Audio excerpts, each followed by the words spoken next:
Welcome to the podcast. We're going to read into the world of the independent bookseller, books and the authors that write them, and the publishing industry more broadly. I'm interested to see the quirky ways that quirky creatives make a living in a world that Amazon is disrupting. I'm A.B. Frank, and this is the Bookish Report.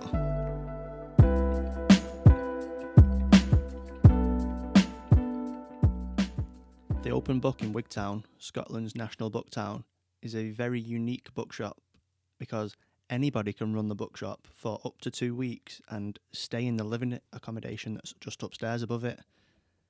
And you do this by booking through Airbnb. Shaun Bythell, who you might remember from episode 2, which I'll link below if not, he introduces the concept of the open book and gives us some background information. And then I interview one of the 2 ladies that were running it during the Wigtown Book Festival in 2019. So in the interview, Shaun tells us a bit about the origin story of the open book. He talks about how his parents bought it, where the stock of the books comes from, and how long the waiting list to run the shop is. And then Theresa Meikle, who's the lady, one of 2 ladies that were running it, it was her and her sister. She comes on for a short while, and I have a nice little chat with her. So here's Shaun to introduce the origin story. Talk to me about the open book. That's quite a it was idea. My ex-girlfriend's idea, which was to... she came to Scotland. She ended up in Wigtown and here because she'd had this dream. She was working for NASA, and she'd always had this sort of dream about working in a bookshop in Scotland by the sea. So she emailed me and came and stayed, and then... there was an empty bookshop in the town, empty as in full of books but never open, and she thought, I can't be the only person to have this idea of working in a bookshop as a kind of working holiday. So she persuaded my parents to buy the shop and convert the upstairs into a flat and put it on Airbnb, and it now has a waiting list. Oh, it's so popular, it has a waiting list of 20 years. So, wow. Yeah. And when did your parents buy the shop? When was it must be about 4 years ago, so I think it's been going for about 3 years. How did you market that idea? Did it sort of take off? Jessica did it. She's quite shrewd with things like that, so she put it on Airbnb, and she knew that Airbnb would do something like, say, would pick up on it because it's such an unusual thing. So it was all over the sort of homepage of Airbnb, so it got that exposure, and then obviously journalists saw it, and about 7 or 8 journalists over the last few years have stayed there and written about it on BuzzFeed, the Daily Telegraph, and various other. Yeah, I think I saw a little video, a 1.5-minute video or something on YouTube as well. Yeah, a BBC piece. BBC have done a piece. So it's got pretty wide exposure and continues to get more and more. It's been a phenomenal success. So. Yeah, it sounds it. Because the second book, when were you writing that? What year was that? I wrote it, so it was 2016. No, 2015 it was. Yeah, because in that I think you mentioned it as like a 3-year waiting list. Oh, right, okay, so yeah. So no, it's gone up to 20, yeah. So yeah, it seems to be doing quite well. Yeah, it's been a great success. And so the stock in there, is that like yours or your parents? Or it belongs to my parents, but it's because one of the things that's difficult for the people who are running the open book to do is buy new stock, because whose money do they use to buy it? How do they value it? So a lot of my rotated stock from the shop I box up and I take over there. So it's mostly my old stock, but not all. I mean, they do get donated stuff and things. So yeah, it's interesting. How long is a typical stay? Is there a minimum? A week, I think, is the minimum, and they try to encourage 2 weeks. Yeah. Because there's a lot of work involved in the background, picking people up from airports or train stations if they don't drive. Do they have their own problems with the monsoon and stuff like that as well? No, they don't do any online stuff. Right. It's purely through the shop. Right, so it removes a headache and absolutely. potential support that you'd need to provide, showing them how to do stuff. Has there been any horror stories of people staying there, or is it been? No, I think it's all been. I think a couple of people turned up and actually expected it to be bed and breakfast, whereas it's not. It's Airbnb, where it's self-catering. So people, there was one couple who were a bit disappointed there wasn't someone there with sausages and bacon and eggs for them every morning. So the Airbnb, literally. Yeah. Tell me about the Random Book Club. There's another quite. So in fact, are you the only people to have done back to the open book? Are you the only? Is that the first? Yeah, other people have started copying it now, but I think I'm not involved in it, but I think Jessica and a couple of other people are trying to work out if they can brand it and franchise it, right? Rather than just let other people can do it if they want. There's no exclusivity on the idea. But yeah, I think we were the first for sure. Where has it been imitated? Is it? I think I can't remember. Yeah, I think someone in Hay on Wye. I think someone in Birmingham. Yeah, but I don't really know. I'm not really involved in it. Oh, okay, right.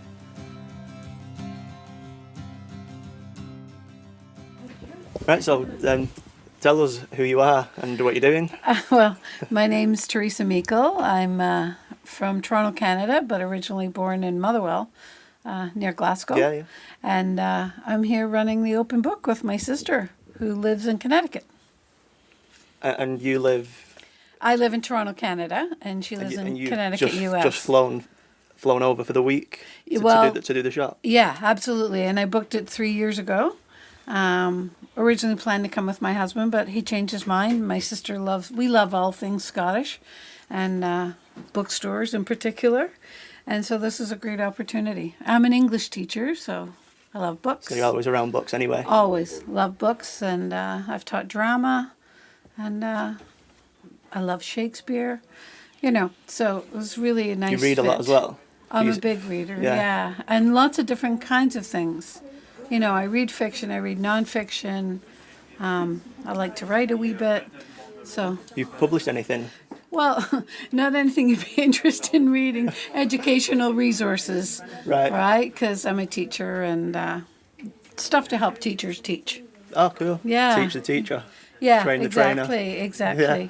So, curriculum, that kind of thing. Yeah. I'll do a couple of quick fire questions. What sort of books do you read? Well, right now, actually, I've been studying mindfulness and meditation. Oh, cool. So reading lots of that. There's a terrific book called Mindfulness, Finding Peace in a Frantic World. So I've seen that. Have you? I've not read it, but I've it's seen brilliant. that on the shelves. And there's a free audio with it, with the meditations. So last year I went to Oxford and I took a course with the people who wrote the book. Yeah. At Oxford Mindfulness Center.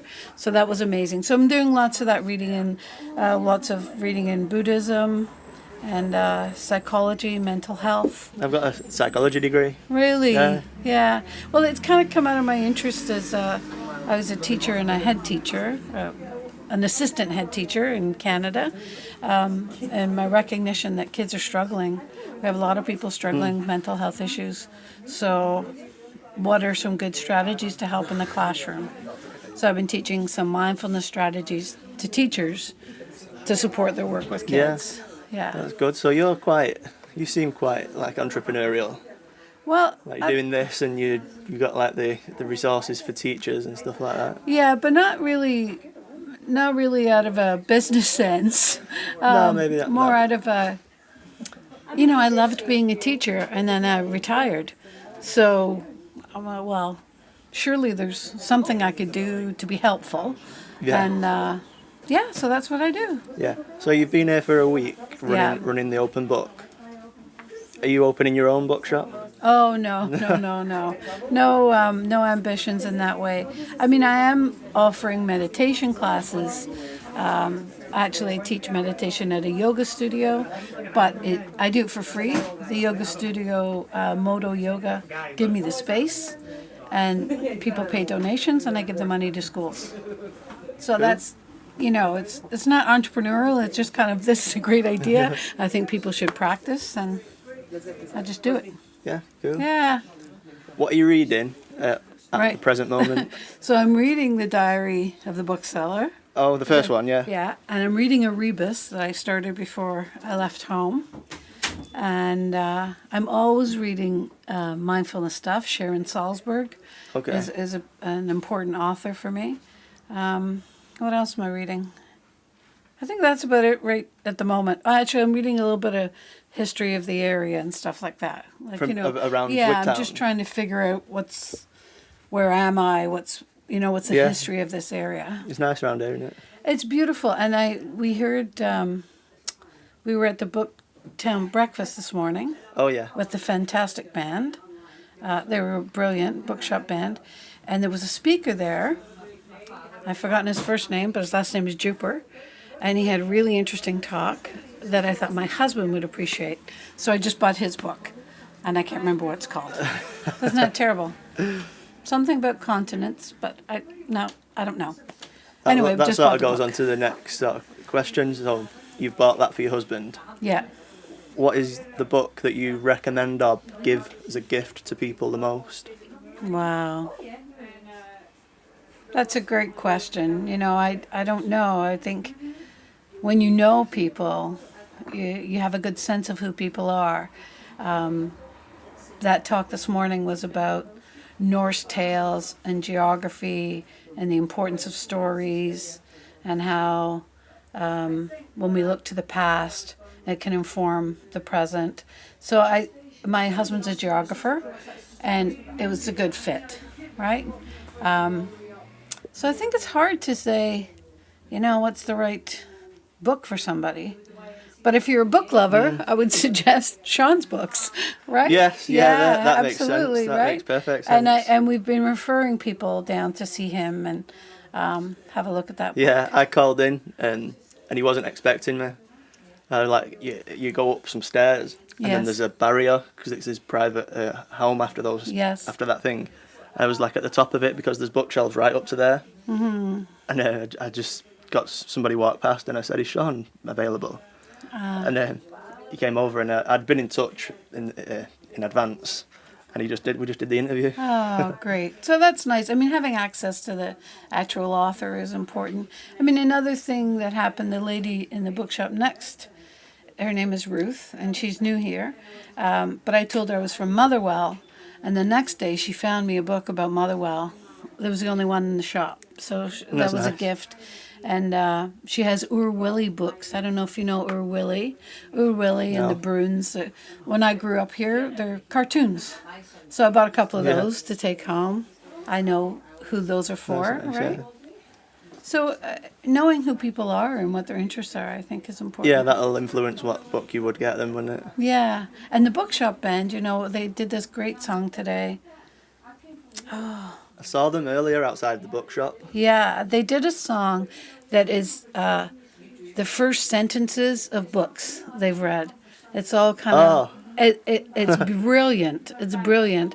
And so as an audience, we're And thinking... does it make sense? It was so fascinating. So and they did such a great job. So now I want to read all the books that they sang about, but I need the lyrics. So that was interesting. Yeah, they're good. I gave Beth my number before, so hopefully I'm going to have a chat with her later on. Oh, you'll be lucky. They're really brilliant and really interesting. Yeah, I've been looking at the Yeah. website and stuff. Yeah. Just in case I've got some questions written down, in case I can grab them. Well, they have some CDs, and I know they've just recorded. I think they've recorded with Pete Townsend, so Right. it's pretty amazing. Yeah. So So your sister then, is she going to be opening a shop? no, not at No, all. just no. wanted the experience. Yeah, and because we're from here, before we came to Wigtown, we went to Motherwell and we went Right. to Glasgow. So it was a little family friend holiday before, and now this Yeah. experience. How old were you when you moved away then? I was 11. Oh, so you spent a Yeah. long time there. Yeah, so I remember some things about Scotland, and I've been back and forth a few times. I mean, I wandered around the bookstore. I found a great book called Border Ballads, and then I did a reading from it, and she taped me. And I'm thinking, oh, maybe I'll have my own YouTube channel. Teresa reads aloud. I don't know. It just, because as a teacher, you read aloud, right? I mean, Right. that's what literacy is about. We got to hear it. That helps us to understand it when we have the voice. So I thought, oh, maybe I should do that. Anyway, Yeah. lots of stuff going on, lots of thinking. Yeah. Yeah, no, thank you for Yeah, no For the time, worries. anyway. A pleasure. Yeah. So I'll love to hear it, Alex. yeah. It should be about January when I've got a few more episodes Yeah. done. It'll be called The Bookish Report. The Bookish Report. Brilliant. Yeah. I So, like it. You know when you say you TBR, like the to be read. Yes. You've got a pile of books to the TBR Oh, pile. yes, yes. They call that TBR, don't they? Oh, it's Yeah. just to shorten it down. But the Bookish Report is also TBR, so you can remember it like that. Oh, I love it. Yeah. That's a great idea. That's Yeah. a great idea. Yeah, I have a lot of books on my list. And actually, it was really funny. The guy who spoke today mentioned a book that I just bought before I left Canada.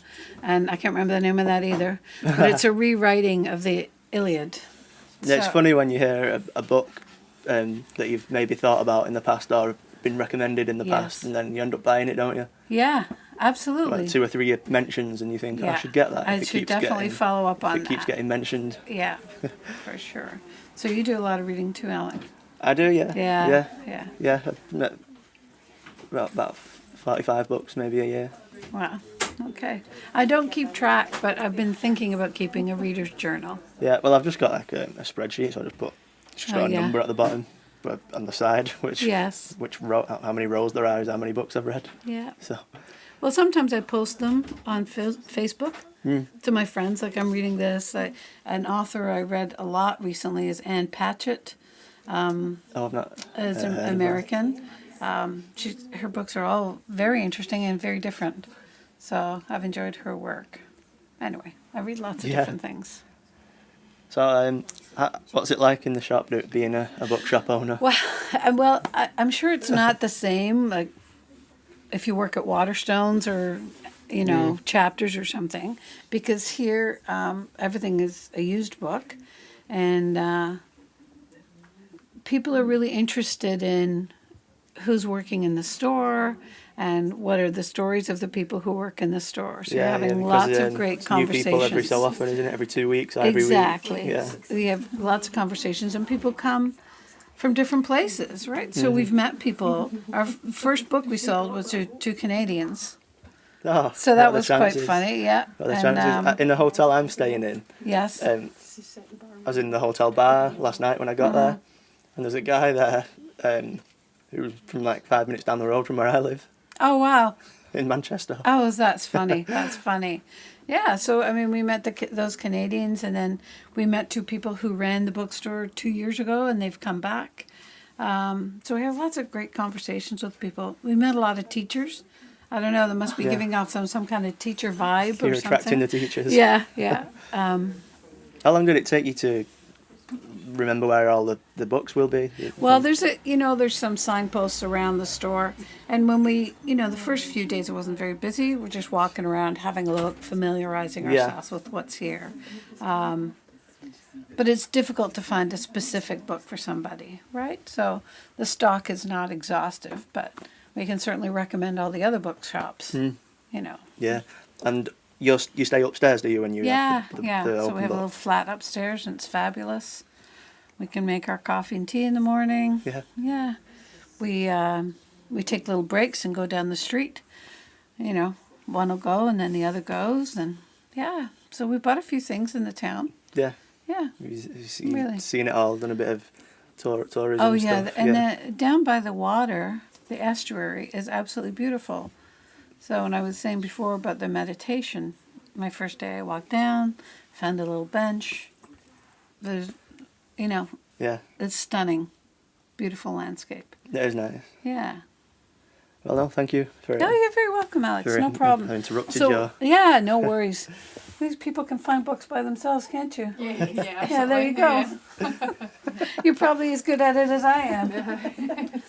And then we ask people lots of questions before they leave. So they're like, oh, God, let me out of the store. Hey, thanks, Alex. That's all for this episode, so thank you very much for listening. Give Teresa some love on Instagram. It's at Mindful Pathways. And next time on the Bookish Report, we'll be joined by award-winning poet Andrew Macmillan. But in the meantime, you can follow me on Twitter and Instagram at _ABFrank to keep up to date with the books that I'm reading and the book that I'm writing. See you in the next one.